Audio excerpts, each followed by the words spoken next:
શંકરાચાર્ય સ્વામી નિશ્ચલાનંદ સરસ્વતીનો બીજો ધડાકો. ભગવાન રામની મૂર્તિ સાથે છેડછાડ ન કરો.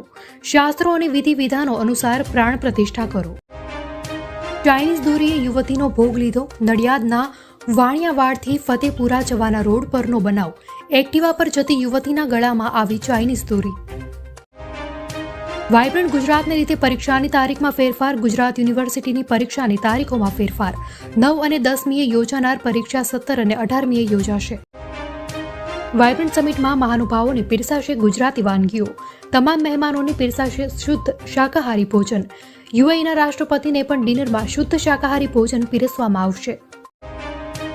યુકેમાં રહેતા ફઈ સાથે જામનગરમાં રહેતા બે ભત્રીજાએ કરી ઠગાઈ. બંને ભત્રીજાએ મહિલાનું બેંક એકાઉન્ટ કર્યું ખાલી.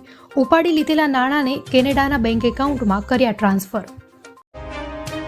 રાજકીય પાર્ટીઓની લોકસભા 2024ને લઈ તૈયારીઓ શરૂ.